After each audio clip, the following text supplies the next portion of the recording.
আমাদের জীবনে এমন কিছু মানুষ থাকে যার সাথে ঝগড়া মারামারি লেগেই থাকে, কিন্তু সেই মানুষটি হয়তো আপনাকে আপনার অজান্তে অনেক বেশি ভালোবাসে। হাই স্কুল পড়ুয়া জুফাং এবং লিনের মধ্যে সবসময় মারামারি লেগেই থাকতো, আবার কিছুক্ষণ পর সব ঠিকঠাক হয়ে দুজনে এক হয়ে যেত।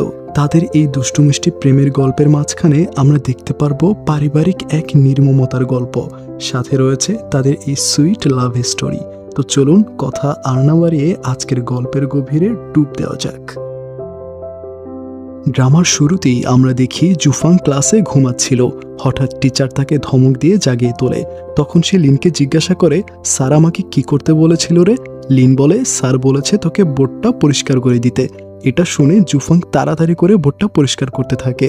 টিচার দেখে সে এতক্ষণ লিখেছিল যা সব কিছুই জুফাং মুছে দিয়েছে। টিচার তার উপর প্রচণ্ড রেগে যায়। ওইদিকে লিনও ভয় পেতে থাকে যে জুফাং সত্যটা বলে না দেয়। টিচার তখন তাকে শাস্তি হিসেবে ক্লাসের একদম পেছনে দাঁড় করিয়ে রাখে। এইদিকে ছুটির সময় হয়ে গিয়েছে। লিন তখন প্রস্তুতি নিতে থাকে। ঘন্টা পড়ার সাথে সাথেই সে দৌড় শুরু করবে। ওইদিকে জুফাং তার উপর প্রচণ্ড ক্ষেপে আছে আর মনে মনে বলে, আজ তোর খবর আছে। কিছুক্ষণ পর ছুটির ঘন্টা বাজতে শুরু করে। লিনও দৌড় শুরু করে আর তার পেছন পেছন জুফাংও তাড়া শুরু করে। জুফাং তখন বলে ওঠে, তুই কি আমাকে ভয় পেয়েছিস? তাহলে চল আমাদের দুজনের মধ্যে একটা ম্যাচ হয়ে যাক আর দেখা যাক কে বেশি শক্তিশালী। সবাই তাদের ম্যাচ দেখার জন্য প্রস্তুত হয়ে দাঁড়িয়ে পড়ে। আর তাদের ম্যাচটি হচ্ছে পাঞ্জা লড়াই। কিন্তু এক পর্যায়ে লিন তার কাছে হেরে যায়। শত হলেও সে একজন মেয়ে, আর তাদের ম্যাচের শর্ত ছিল যে হেরে যাবে তাকে সব কথা মতো কাজ করতে হবে। লিন বলে, আমাকে কি করতে হবে? জুফাং বলে, আমি তোমাকে 1 সপ্তাহের মধ্যে জানাবো তুমি কি করবে। এই বলে সে চলে যায়।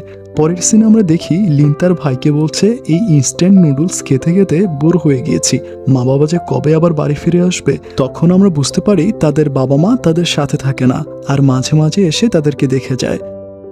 স্কুলের উদ্দেশ্যে জুফাং রওনা শুরু করে। তখন সে দেখে তার সাইকেলের সিটটি কেউ একজন চুরি করে নিয়ে গিয়েছে। তাই সে পাশে থাকা লিনের সাইকেলের সিট খুলে নিজেরটাতে লাগিয়ে নেয় আর জলদি সাইকেল চালাতে থাকে। তখন লিনও বাসা থেকে বেরিয়ে পড়ে স্কুলের উদ্দেশ্যে, কিন্তু দৌড়ে গিয়ে দেখে তার সিট খুলে জুফাং পালিয়েছে। তাই সে তার ভাইয়ের সিট খুলে নিজেরটাতে লাগিয়ে বেরিয়ে পড়ে। ওইদিকে তার ভাইও বেরিয়ে পড়ে আর এসে দেখে তার সাইকেলের এই অবস্থা। তখন সে মনে করে তার বোনই এসব করেছে, তাই সে তাকে ঝাড়ি মারতে থাকে। বাধ্য হয়ে সে সিট ছাড়াই আসতে থাকে। ওইদিকে দ্রুত সাইকেল চালিয়ে লিন জুফাংকে ধরে ফেলে আর বলে, তোর এত সাহস হয় কি করে আমার সিট চুরি করার? জুফাং তখন কথা ঘুরানোর জন্য তাকে ব্রেকফাস্ট দেয়। লিন খেতে থাকে আর বলে, খাবারটা অনেক মজা হয়েছে। তখন জুফাং বলে, তুই কি তোর প্রমিস ভুলে গিয়েছিস? লিন বলে, কি করতে